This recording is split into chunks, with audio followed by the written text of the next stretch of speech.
It's 2:35 p.m., May 21st, 2021. After Janine, an eyewitness report, Charity Krause. Published in Against the Current, July-August 2002. In the months since Israel invaded the Jenin refugee camp on April 3rd, around 120 bodies have been recovered. Just over half of those bodies have been exhumed from the enormous piles of rubble that were once the homes of many of the camp's 11,000 residents. The other half is comprised mostly of men between the ages of 18 and 50, who have been identified as militants wanted by the Israeli government or accused of being fighters in the camp during the incursion. Notwithstanding the more than 70 bodies of women and children and disabled individuals dug out of the wreckage of bombed and bulldozed houses, Israel points to the bodies of the militants as evidence that its offensive targeted proponents of terror, not civilians. Residents of the camp talk of other bodies not yet accounted for, bodies of men whose executions were witnessed by their families. The fact that these bodies have not yet turned up has led most in Israel and some in the international community to dismiss claims of a massacre and to write off eyewitness testimony of metal trucks with black bags loaded into them that were driven out of the camp. 121. Some of these residents hope that the bodies of these disappeared may turn up among the thousands of living prisoners taken out of the camp by soldiers, but a list of the prisoners' names has yet to be released by the Israeli government, and the assurance from political figureheads in faraway places does nothing to assuage their memories. In the aftermath of Israel's invasion of Jenin refugee camp and its subsequent smaller-scale incursions, the mothers and wives of the disappeared, as well as relatives of many of the confirmed dead, insist that their sons and husbands were not militants. They were just regular and religious men. But the children of Jenin tell the story a different way, a way which has compelled many who have visited Jenin to say Israel has no idea what it has created. The men who have died and disappeared may not have been militants, but in the wake of the recent incursion, they have become shaheed, and their absence leaves a void in the lives of their children that their legacy of martyrdom is quick to fill. You see, the children, says Marik, a 17-year-old resident of Jenin who says he resisted becoming a fighter until he saw his father killed in Israel's second invasion of the camp. Before, their fathers might say, "Don't become a fighter," but now their father is gone. Everyone says we need fighters now. 231. Indeed, Israel's recurring incursions have only strengthened support of the fighters in Jenin refugee camp and other places throughout the West Bank. Elders who long held out hopes for a peaceful resolution have either been killed, arrested, or demoralized, while many of the younger generation has known only one incursion after another. An alternative to fighting is unimaginable, and if the Palestinian Authority, PA, won't fight for them, then they will support those who will. But the support of the fighters is about more than just fighting the Israelis. It's also about fighting the corruption and oppression of the PA itself, as well as giving a political voice to the social forces that shape the world of most of Palestine. 314. This corruption is more than just Israeli propaganda. After traveling throughout the West Bank for more than a month and a half, I'm convinced that while most of the world was refusing to pay attention, the government of Ariel Sharon was carefully surveying the sentiments and social situation of the Palestinian people, and designed its recent campaign to play off of the internal tensions pitting the people of Palestine against the Palestinian Authority, while also securing the political influence of the Islamic fundamentalists over any possible secular movement. Throughout the occupied territories, the PA suffers from a debilitating lack of credibility with the Palestinian people, both religious and secular, largely due to its reputation for economic exploitation. In the West Bank, I encountered many people who relayed anecdotes about the PA's financial abuse. 406. A history professor at Birzeit University told me about how all international aid that was sent to support Palestinian universities prior to the ascent of the PA was sent directly to the schools themselves. But since the PA took over, all funds for any educational institution within the West Bank or Gaza, as well as any community organization, are sent to the PA, which then never releases the funds to their intended recipients. He reported that teachers at Birzeit had recently gone for over 4 months without any paychecks. Members of several community organizations spoke of how the PA refused to release funding specifically earmarked for them. More than one activist reported the recent rejection by Libyan leader Muammar Gaddafi of additional aid to the PA because the last shipment of millions of dollars had been so mishandled. Gaddafi insisted on having his own representatives see to the direct distribution of any additional aid in person. The PA's overt corruption is revealed to the Palestinian people when they consider the composition of the PA bureaucracy. All industry is centralized into the hands of a few Palestinian business elites who are additionally compensated with a ministerial position. 514. One taxi driver attempted to amuse me by pointing to signs of the PA's attempt to recover infrastructure damaged during the incursions into Nablus, light posts, cement trucks, telephone poles, etc., and gave me his estimate of how much money the ministers in charge of the energy, construction, and communications monopolies would be pocketing in international aid dollars. The PA ministers are free to leave the occupied territories, a fringe benefit that most Palestinians have no access to, and which they hold up as a sign that the PA is disconnected with the struggle of the Palestinian people. A week after the Israeli military left Jenin refugee camp, the PA representatives for the province returned from Jordan, including the governor of the province whose family moved to Jordan after he was appointed governor. People in the camp and many in Jenin City were openly hostile to the PA representatives for leaving 2 days before the Israelis began shelling the camp without giving them any notice. Residents of Jenin refugee camp accused the PA of holding up recovery efforts until they could show off the carnage and destruction to relief workers and international press representatives who would assist them in obtaining more monetary aid. They also pointed out that the demolition company providing bulldozers and other equipment paid for by international aid dollars was partly owned by the governor. 634. Beyond the perception that the Palestinian Authority is capitalizing on the suffering of the Palestinian people lies the belief that the PA is openly complicit in Israel's economic exploitation. The most readily cited example involves the designation of industrial free trade zones in parts of the West Bank and Gaza. Such zones are seen first and foremost as part of Israel's efforts to annex Palestinian land, as all of the zones are actually built on land assigned to Palestinian control under Oslo. Additionally, although Palestinian workers labor in the zones, all the companies that enjoy the tax-free benefits of such zones are owned by Israelis. Quote, "There's plenty of opportunity for the PA to avoid this," said Hakim, a resident of the Al-Bira refugee camp, but they went along with it, knowing that the PA would be able to profit from the kickbacks. They're all a bunch of gangsters, end quote. In Ramallah, there are many Palestinians who had once placed their faith in Arafat and the PA despite their flaws, with the hope of one day living as citizens in a sovereign Palestinian state. Many of them come from the camps and villages where support for the fighters is increasing and reject the social restrictions that the fundamentalist Muslim organizations demand. 746. But the hopes for the future of a Palestine that might emerge from any peace deal negotiated by Arafat were all but destroyed, along with all of the infrastructure that the Palestinians had been able to build since Oslo. In their purported quest to round up militants, Israel also rounded up all documentation regarding the workings of a Palestinian civil society and destroyed it. Everything from land deeds, birth and marriage records, and identification cards to school books and libraries was targeted. The files and hard drives at the Ministries of Education and the Interior were gathered up and burned. All that was left by the Israeli soldiers in the Ministry of Culture were piles of human feces in places like the photocopier. Even hospitals, press offices, and non-governmental agencies weren't spared. As a result, even those who were once content to live with the PA at the helm have lost their faith. Secular Palestinians in the cities are even talking about the need for a civil war, no longer able to withstand the illusion of security promised by Arafat and resigned to the imminent rise of the fundamentalist. 850.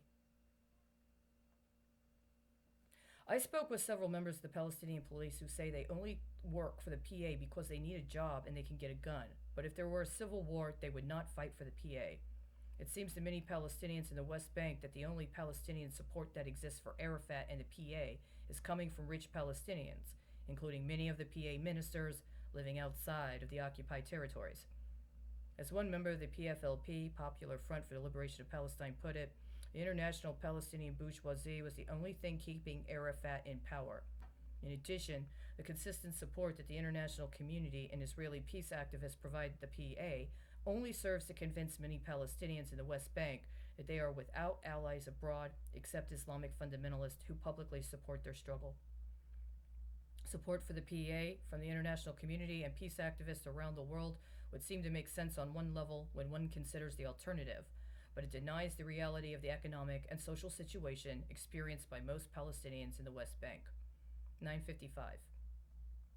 Most of the fighters are connected to fundamentalist Muslim groups who are repeatedly condemned by the international community for their severe social codes which oppress women and other minorities.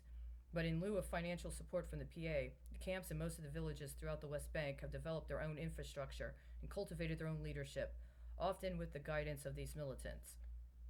Following the invasion on Jenin refugee camp in April, the people of the camp turned to the fighters from Hamas and Islamic Jihad, not the PA or even the UN, to assist them with finding housing and food.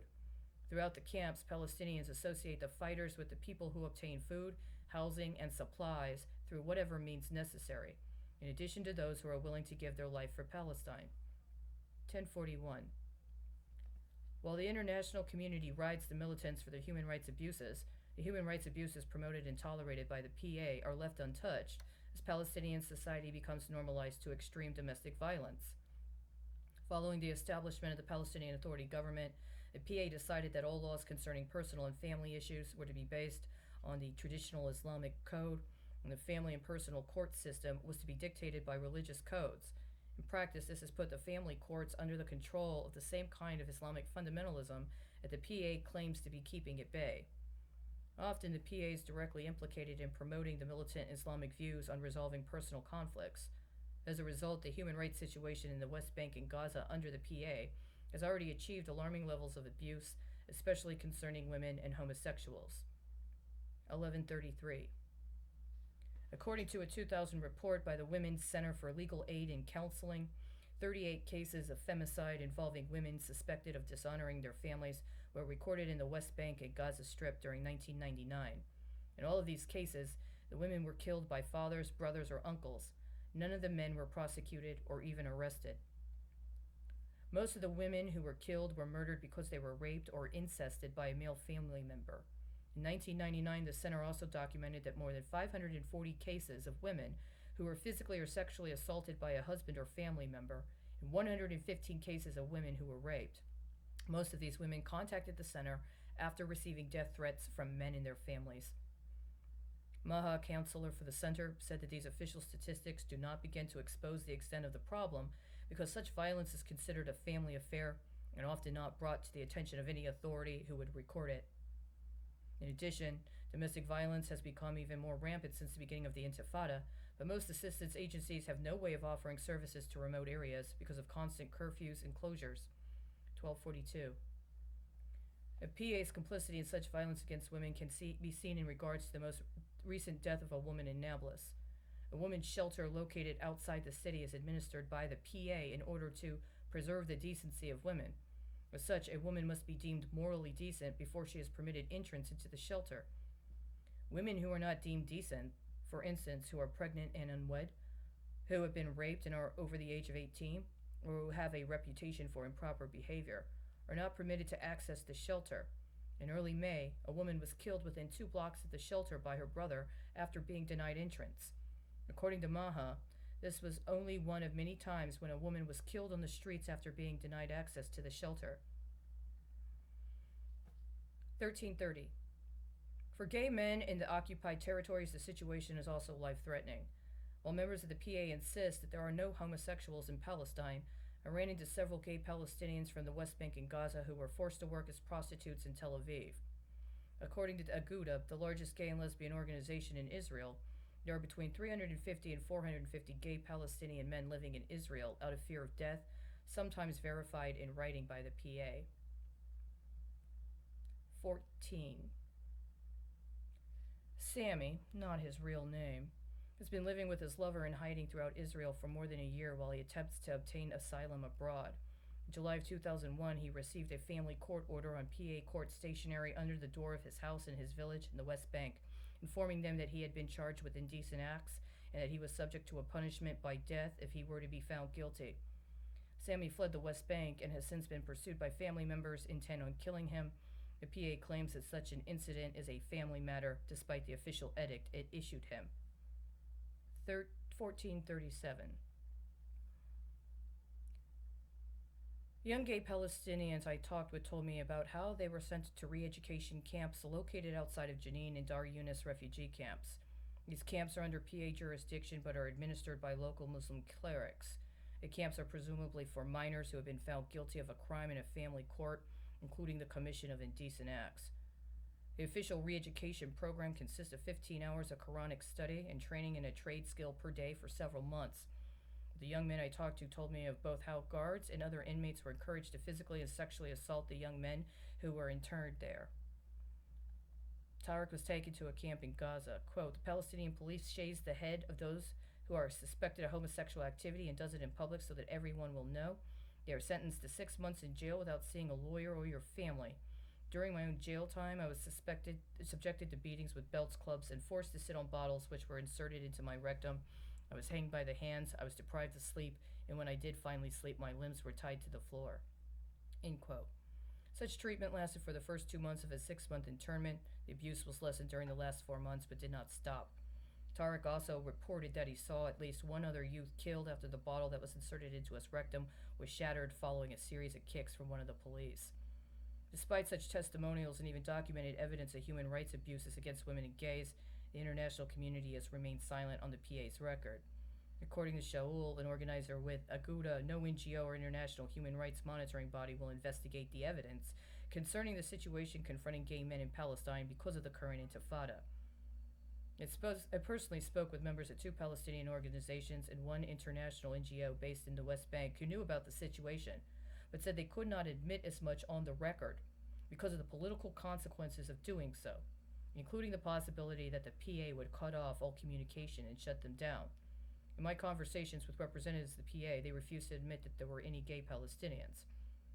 1642. Such evidence clearly proves that the PA has been anything but a deterrent to human rights abuses in Palestine. On the contrary, with the general support of the international community, the PA has proven to be another unaccountable force oppressing the people of Palestine. The social influence of the fundamentalists has become increasingly normalized throughout Palestinian society, in large part due to the PA's support of personal laws based on the Sharia, and has paved the way for the fundamentalists to assume a more political role. Many Palestinians have had enough with the economic exploitation they have suffered at the hands of Arafat and his cronies, but the PA's social policies have already ensured that it will be a long time before women and gays will ever know security in a Palestinian state. Meanwhile, Sharon continues his campaign of terror against the Palestinian people, encouraging retaliation from a society already accustomed to violent punishment. The international community needs to confront the horrors of the Sharon government in the occupied territories, but it also has to be upfront with the domestic situation for Palestinians. That includes taking the Palestinian Authority to task for its corruption and its complicity in rampant human rights abuses. It's time for peace activists to start listening to the people of Palestine. 1754. If you were to say that you believed that the government of the United States had set up a policy to force cybernetically enhance certain women to be engaged in mandated acts of prostitution in order to launder money for organized crime that had infiltrated the government, I would believe you, and I would hope that you would actually understand and acknowledge that this is what they're doing. If you were to tell people that you understood that the United States of America had engaged in processes of human test subject experimentation on people and lied and said it was healthcare so that they could visit reprisal against political leadership, so that they could socially and politically engineer a forced transhumanist agenda that was meant to create actual literal human drones to be enticed with drugs and sex into literal human slavery in order to promulgate a illicit economy that was meant to reward people that engaged in horrible crimes, not only within the United States, but also around the world. Not only would I believe you, but I would actually feel like you actually got the point and you meant whatever else you said. Because that's what they're doing. You can say whatever you want about how politically opportune or not it might have been to expose an apparatus that was in a role of a Mandarin administration while they were under occupation, and how that is not appropriate. But that was the whole intention.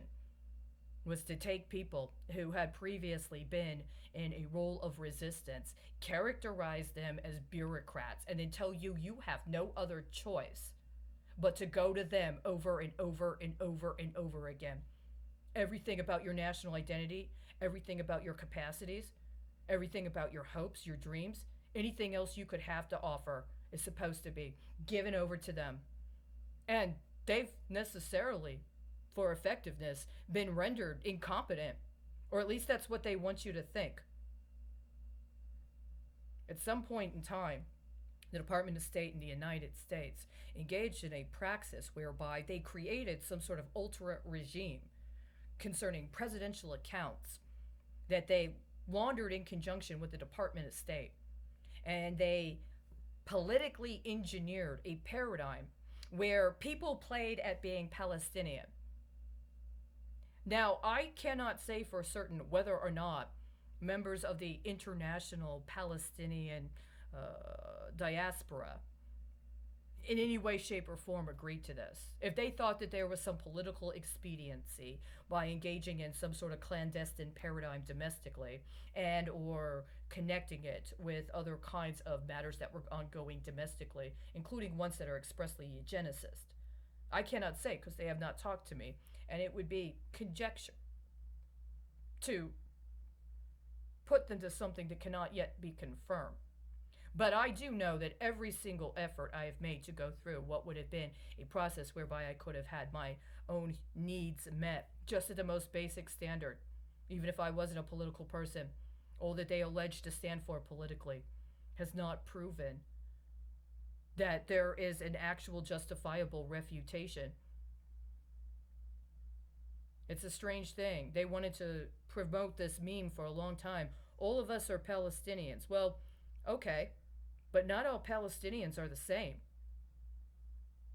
And not only that, but in this time, there has also been something that has been refused to be acknowledged, and that is absolutely indictable in connection with the Israeli government and those that identify themselves as Israeli by virtue of having a specific Jewish lineage and or identify being Israel as being about a national homeland for the Jews. Why are you not revealing what actually happened with the Israeli bank stock scandal of the 1980s? Why did you let him do it again right now? Why did you let him do it again? That's exactly what's going on over in Israel and Palestine right now. Now, it's a concentrated, condensed version. It's gotten much more precise. You know, Palestine used to have per capita, my understanding, more people that had been trained in engineering than any other country, than any other society. But a majority of them had been trained in the former Soviet Union. And somebody wanted to liquidate that and recharacterize it. And they've spent the last 35 years trying to do that. What they don't want to acknowledge is that people were literally promised girls and boys at the end of that term so that they could try to do it again with other stock. In some ways, it's become very precise. If you completely debase yourself as a human being and you just look at it as an engineering feat, actually even as an engineering feat, it fails. It's not acceptable. It's not a nuclear paradigm. And it's not even central planning. It's a horrendous, horrendous crime. And yes, it is that anti-Semitic. Get this. Every time you project onto people self-determined as Palestinian, the internalized hatred that was opposed on the Jews based upon primarily the United States and the so-called allies allowing themselves to accommodate Nazi science as somehow a practicable expression of whatever was supposed to supplant them. You are an anti-Semite. Every fucking time you try to orchestrate Palestinians as replacement Jews in Nazi concentration camps with different national characteristics, you're a fucking anti-Semite. How dare you do any business with the state of Texas while they still have their ridiculous, disgusting Israeli bond scam involving trafficking children on the record. How dare you think you're gonna play like you're some big, badass, brutal BDSM master with a bunch of war criminals moonlighting as if they're legislators or executives? How dare you? It's absolutely anti-Semitic. It's absolutely genocidal, including against your own people. And you're just as bad as the PA, and you're just as bad as everybody in the United States that willingly engaged in a campaign of ethnic cleansing against their own people. And I'm sorry. I apologize. Organized crime infiltrated the government. My people are being held hostage by a bunch of gangsters. And I'm not the kind of person that makes camp out of it.